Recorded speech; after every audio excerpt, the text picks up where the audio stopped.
नमस्कार दोस्तों, ओमनीसेंस चैनल में आपका स्वागत है। और आज आप इस वीडियो में बहुत ही महत्वपूर्ण दोस्तों वर्णमाला, ठीक है, वर्णमाला के बारे में जानेंगे, वो भी इंग्लिश और हिंदी दोनों में।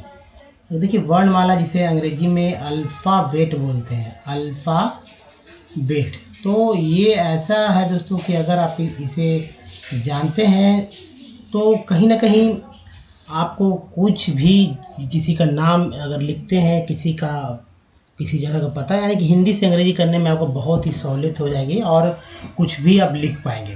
दोस्तों सबसे पहले अगर बात करते हैं, अगर आप नए चैनल को सब्सक्राइब कीजिए, घंटी के द्वारा आने वाले वीडियो के लिए वीडियो पसंद है लाइक और शेयर जरूर कीजिएगा।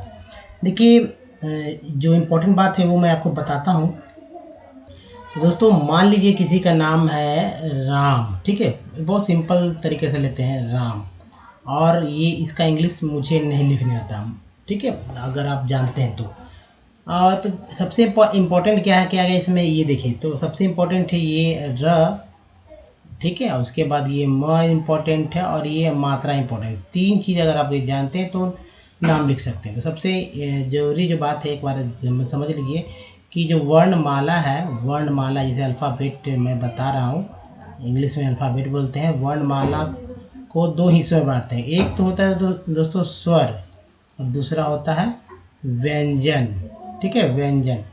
अब व्यंजन क्या होता है, स्वर क्या होता है, ये जान लीजिए और उसके बाद हम लोग बात करेंगे कि कैसे क्या कुछ लिखेंगे। तो जैसे कि मैंने बताया राम, राम के लिए क्या होगा, आर से र से जो है आर होगा, और आकार की मात्रा के लिए ए होगा, और एम म के लिए एम होगा, तो हो जाता है राम। अब मान लीजिए हो जाता है पुष्पेंद्र, पुष्प पुष्प और पेंद्र। थोड़ा सा मैं टेढ़ा लेता हूँ ताकि आपको लगे कि हाँ आप इस तरह से भी कर सकते हैं। पुष्पेंद्र में क्या इंपॉर्टेंट है, मैंने कल बताया था क का की पूरा, क का की खा का की ज्ञ तक का, तो पापा पी पू हो जाता है, तो पू के लिए क्या होगा, पी यू से होता है पू।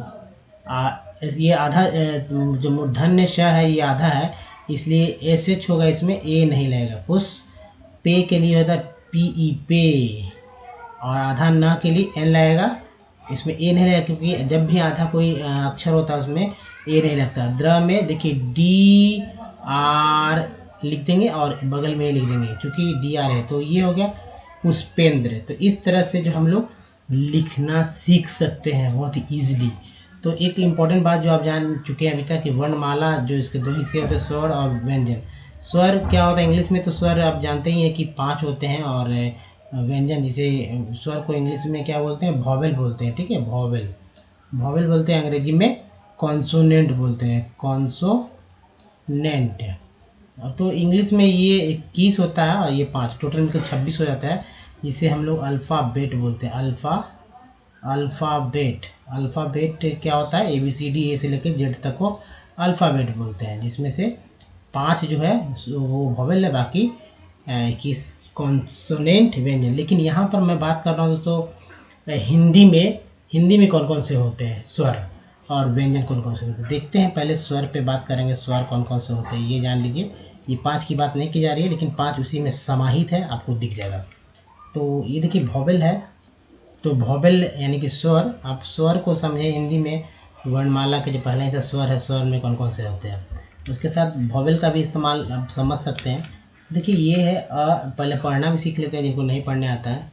आ अगर कहा दिया जाए कि लिखें शुद्ध, तो कहीं ना कुछ लोग गलत कर ही देंगे, क्योंकि हमेशा ये री बड़ी मतलब छोटी री और बड़ी री को वो नहीं लिखते हैं। तो आ ई उ री री, देखिए यहाँ पर है अपर पाई आ, और ये हर्ष ई है, यानी कि छोटी, और ये दीर्घ ई है यानी कि बड़ी। ऊ है उसी तरह हर्ष दीर्घ, उसका री है, ये भी हर्ष, ये भी इधर वाला दीर्घ। इसका देखते हैं हम लोग इंग्लिश क्या क्या कैसे होगा दोस्तों। तो देखिए ए का अ होगा, याद रखिएगा, जिनको नहीं आता ये लिख लें। अगर आप ये भी होता है, और जब नाम पता लिखते हैं हिंदी में तो वहाँ पर नहीं भी कुछ ले लेते हैं हम लोग, वहाँ कहाँ पर नहीं देंगे ए, वो भी मैं बताऊँगा आपको। और देखिए आ के लिए डबल ए भी लिखेंगे, ए भी लिखेंगे, ई के लिए आई लिखेंगे, बड़ी के लिए डबल ई लिखेंगे, यू के लिए छोटी यू के लिए यू लिखेंगे, बड़ी ओ डबल एक्चुअली बड़ी यू के लिए डबल ओ लिखेंगे, री के लिए आर आई लिखेंगे। और जब इस तरह से री में भी एक बार इकार के ल लगा हो, ठीक है, री, तो आर डबल ई लिखेंगे री। उसके बाद दोस्तों देखिए ए के लिए, देखिए यहाँ पर री है, ए है, ए ओ अन अ, ए ओ अन अ। तो इसके लिए इसका इंग्लिश देखते हैं। तो ए को ई लिखेंगे, ए को ई लिखेंगे, ए को ए आई लिखेंगे, याद रखिएगा।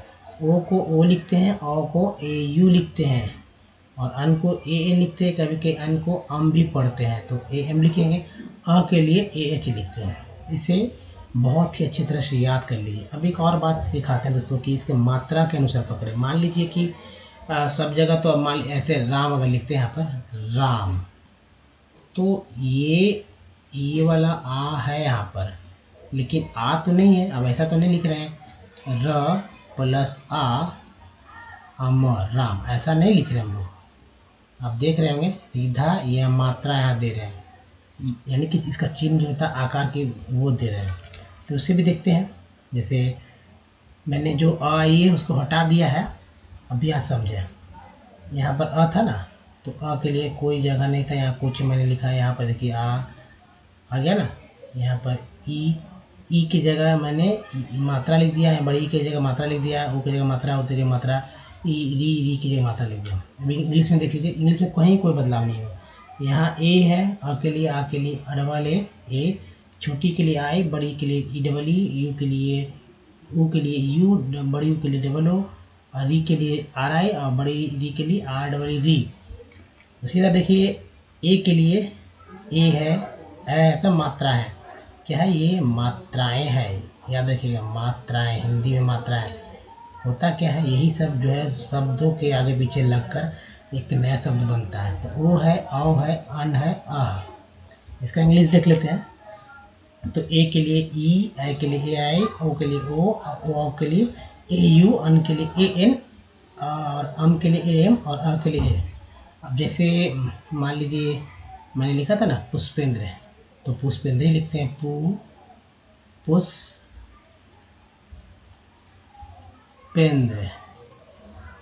ठीक है, पुष्पेंद्र। तो देखिए पू कहाँ है, ये है ना, ये वाला मात्रा देखिए यहाँ पर पू है। ई कार की मात्रा देखिए यहाँ पर है, और इसके द्र के लिए अब चूंकि आर ए लिखा आता है तो अलग से लिखिए, याद रखना है द्र, ये वाला द्र, ठीक है। तो ये हो गया पुष्पेंद्र। तो कई तरह से लिखेंगे, उसके भी देखेंगे कि और कैसे समझ सकते हैं। तो ये मात्रा याद रखिए। मात्रा के बाद मात्रा, कौन से मात्रा से कौन सा इंग्लिश होगा, यानी कि वॉवेल होगा। एक्चुअली वॉवेल की बात जो मैं कर रहा था, वॉवेल होता है ए, ई, आई, ओ और यू, ठीक है। यही है जो हमारी मात्रा है, 1 2 3 4 5, और इसी को पूरा आगे पीछे कर डबल करके अ से लेकर अह तक को लिखा गया है। तो इंग्लिश में बहुत सिंपल है, 5 ही है, लेकिन अगर हिंदी में अगर स्वर की बात की जाए तो 11 में से देखिए कितना है, 1 2 3 4 5 6 7 8 9 10 11 12 13 14, तो 13 मान के चलिए, डबल ई वाला नहीं, 13 ही मान लीजिए। अगर इन दोनों को हटा देगा तो 11 तो फिक्स ही है। तो इसके लिए ए देखिए, कहीं भी देखिए ए है, आई है, यू है, ओ है, यही है। एन भी है, लेकिन कहीं एन इसको उच्चारण के लिए दिया गया है एन एम का, बाकी सब अब वॉवेल ही आप यहाँ देख रहे होंगे। एच भी है, लेकिन ये थोड़ा सा हटा के आर को हटाकर। तो खैर ये मेरा यही कहना है कि आप इसे याद रखें कि ये मात्रा जो है, मात्रा का कौन सा चिन्ह होगा। अगर ये याद रखते हैं तो क से लेकर ज्ञ तक का सारा कुछ समझ सकते हैं। पहला यानी कि का की कू के कै को कन, ख की ग गी गे ग गो, घ गी ची चो, मतलब जहाँ तक ज्ञ तक के आप सब कुछ लिख सकते हैं, इसी के पर डिपेंड है, ठीक है। अब आइए आगे बढ़ते हैं। अब देखिए तो व्यंजन के बारे में बात करते हैं, जिसे कॉन्सोनेंट कहते हैं।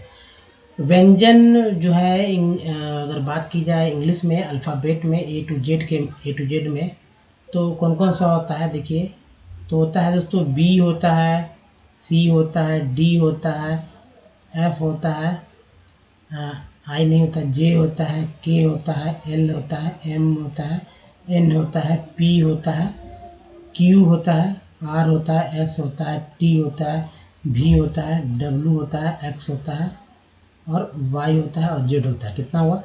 1 2 3 4 5 6 7 8 9 10 11 12 13 14 15 16 17 18 19, दो और छूट रहा है। तो दोस्तों यहाँ पर जी और एच छूट रहा था, तो ये टोटल हो गया 21।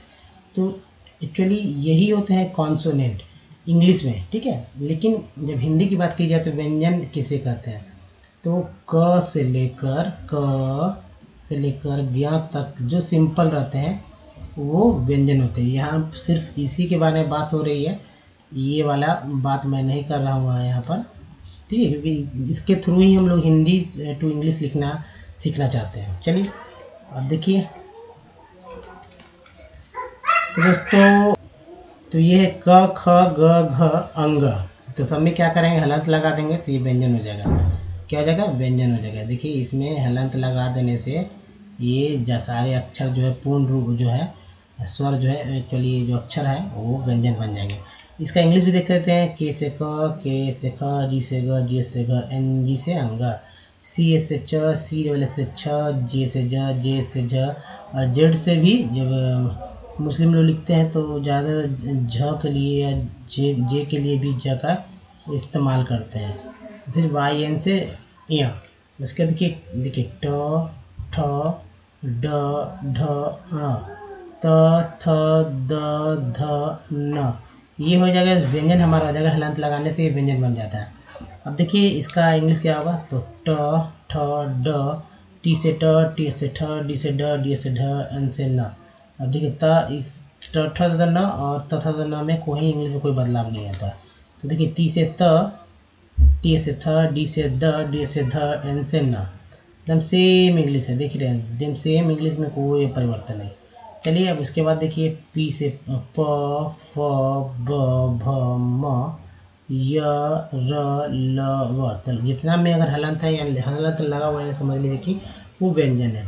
इंग्लिश में क्या होगा इसे, तो पी से प, पी एस से फ, फ के लिए एफ भी लिखेंगे, बी से ब, बी एस से भ, एम से म, वाई से य का वाई, आर का सॉरी र का आर, एल का ल और व का दो होता है, तो चाहे तो डब्ल्यू लिख सकते हैं या भी लिख सकते हैं, आपके ऊपर डिपेंड करता है कहाँ क्या लिखना चाहते हैं। उसका देखिए दोस्तों ये है तालाब्य मूर्धन्य दंत ह छ त्र ज्ञ, ये एक स्र है। तो इस सब में हलंत लग गया, इनमें सारे के सारे जो है व्यंजन है, याद रखिएगा व्यंजन है। तो व्यंजन आप समझ चुके होंगे कि ये व्यंजन आधा अधूरा होता है अक्षर, ये पूरा कब होता है ये भी मैं बताऊंगा अभी आपको। तो पहले इंग्लिश देख लेते इसका, तालाबे एस एच से श होता है, एस एच से मूर्धन्य श, एस से दंत स, ह से एच से ह, एच ह का एच होगा, क्ष का के एस एच होगा और या एक्स भी लिख सकते हैं, तरह का टी आ रहा होगा। अब तरह से बहुत कुछ बन सकता है, मैं बताऊंगा आपको। जी वाई से ज्ञ, स्र से एस एच आर श्र। अब इसे त्र है तो मान लीजिए प्र होगा या क्र होता है या ट्र होता है या द्र होता है। अब क्या करना है, पी है तो पी आर, क्र है तो के आर, ट्र है तो टी आर, द्र है तो डी आर, बस सिंपल ऐसे ही बनता है। यानी क से लेकर यहाँ से लेकर सब में अगर इस तरह लगा दिया जाए तो आर सिर्फ बगल में जुड़ते जाएगा। तो एक अक्षर ये भी है जो बहुत इम्पोर्टेंट है। अब बात करते हैं दोस्तों कि ये अक्षर कैसे बनेगा, कंप्लीट अक्षर कैसे बनेगा। तो यहाँ देखते हैं, मान लीजिए कि ये है क, ठीक है, ये है व्यंजन और प्लस है ये है स्वर, ठीक है। तो ये हो गया हमारा हो गया क प्लस अ, ये हो गया पूरा का, इसमें हलंत लगाने की जरूरत नहीं है, ये हमारा क्या हो गया अक्षर कहलाया, लेटर, ठीक है। यानी अगर ऐसे करते हैं के प्लस ए इक्वल क्या होगा कि ऐसे लिखेंगे हिंदी में। अगर का लिखना होता है तो क हलंत लगा देंगे प्लस आ लिखे, ठीक है, इक्वल क, और यहाँ का आ का जगह ये सिर्फ मात्रा देना है तो का हो गया। अब ये एक तो अक्षर हो गया हमारा। अब देखिए के प्लस आ, तो आ के लिए एक भी लिख सकते हैं, दो भी लिख सकते हैं, ये आप पे डिपेंड करता है। तो चलिए दो लिखते हैं या एक ही लिखते हैं, बात एक ही है। तो के ए या ऐसे का। अब मान लीजिए कि की लिखना हो, मान लीजिए कि की लिखना हो तो क प्लस, मैं एक ले रहा हूँ ताकि आप क से के ज्ञान तक सब समझ जाइए कैसे अक्षर बनते हैं। क प्लस ई, बड़ी कार की ई ले लेते हैं। अब ये हो गया हमारा दोस्तों की। अब देखिए कैसे लिखते हैं, के का क प्लस डबल ई। अभी क्या हो जाएगा दोस्तों यहाँ पर के डबल ई, ये हो गया की। तो इसी तरह से अक्षर का जो है निर्माण होता है और यही अक्षर जो है धीरे धीरे शब्द में बदल जाता है। तो अच्छा चलिए कुछ नाम भी लिख के देखते हैं। तो मैंने दोस्तों इतना जो है नाम लिख दिया है, मानव, सरोज, कमल, सुरेंद्र, हितेंद्र, शर्मा, प्रसाद, राजू। अगर आपको अ से लेकर अ तक और क से लेकर ज्ञ तक का अंग्रेजी दोनों याद है तो कैसे याद रखें। जैसे कि क से जो अगर व्यंजन की बात की तो म कैसे बनता है तो आप समझ चुके हैं पूरा अक्षर कैसे बनता है। तो म के लिए क्या लिखेंगे यहाँ पर दोस्तों, एम लिखेंगे, ठीक है। अब ये मात्रा है, मात्रा के लिए क्या लिखेंगे, आ। एन के लिए ए, और बगल में कुछ नहीं है, लेकिन इसमें चूंकि ये हलंत नहीं लगा हुआ यानी कि ये एक अक्षर है तो ऑटोमेटिक हम लोग यहाँ पर ए लिख देंगे और भी की जगह व की जगह भी लिख देंगे। तो ये हो जाता है मानव। यहाँ पर भी हलंत नहीं है लेकिन लास्ट में ए लिखने की परंपरा नहीं है। कोई बड़े विद्वान या बड़ा ग्रंथ वगैरह नाम है तो वहाँ पर ए लिखते, लेकिन ऐसे नहीं लिखते हैं। अब देखिए सरोज है, एश है, एश के बगल कुछ नहीं है लेकिन हलंत नहीं लगा इसलिए ए लिखेंगे ऑटोमेटिक, चूँकि शुरुआत का है। लास्ट में लिखते हैं। अब रोज है तो आर है, ओ कार के मात्रा के लिए ओ लिखते हैं और जे के लिए ज लग देंगे, ए नहीं लिखेंगे क्योंकि यहाँ पर लास्ट में लिखने की परंपरा नहीं है। तो सरोज होता है कमल, के होता है, के बाद ए, एम लिखते हैं, ए के बाद ए, ठीक है, के के बाद ए, एम के बाद ए, ला का होता है ला, तो ला या एल के बाद ए नहीं लिखने की जरूरत है।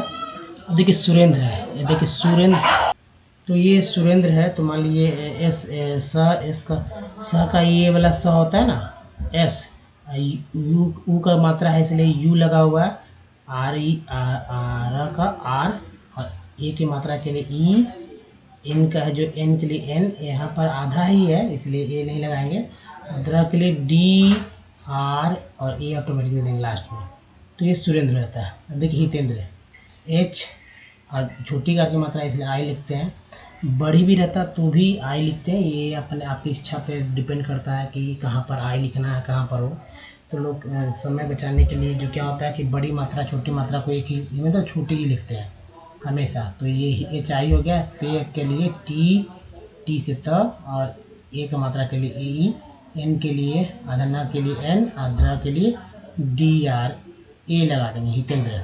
शर्मा में इस तालाब विषय है ना तो एस एच होगा, ए लिख देंगे।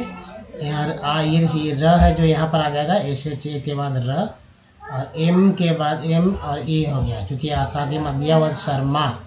उसके बाद दोस्तों प्रसाद दिख रहे हैं, पी हो गया, पी के बाद आर लिखेंगे, ए ऑटोमेटिक दे देंगे यहाँ पर क्योंकि बीच का है, शुरू का है तो पी आर ए प्र। अब देखिए एस ए डी लास्ट में लिखने की जरूरत नहीं है। राजू, आर के बाद आकार की मात्रा है तो ए लिख देंगे, और जे के लिए जे, ज के लिए जे, और छोटी कार की मात्रा के लिए यू, तो ये राजू। तो दोस्तों ऐसे ही जो है नाम पता कुछ भी हिंदी से इंग्लिश लिख सकते हैं, आप समझ चुके होंगे कैसे लिखना है। तो दोस्तों इस वीडियो में यहीं तक है। ये वीडियो कैसा लगा मुझे बताइए, अगर अच्छा लगा तो प्लीज़ लाइक कीजिए, शेयर कीजिए, नए तो चैनल को सब्सक्राइब कीजिए। घंटे को दबाने आने वाले वीडियो के लिए एक लिंक यहाँ दिया हुआ जिससे कि हमारे चैनल को सब्सक्राइब कर सकते हैं, एक लिंक यहाँ जिससे कि हमारे वीडियो को डे 1 से देख सकते हैं, और कुछ प्रीवियस वीडियो को यहाँ और यहाँ देख सकते हैं। तो दोस्तों इस वीडियो में यहीं तक, धन्यवाद, थैंक्स फॉर वॉचिंग। मिलते हैं वीडियो में। अगर वीडियो अच्छा लगा तो प्लीज़ लाइक जरूर कीजिए। धन्यवाद, थैंक्स फॉर वॉचिंग।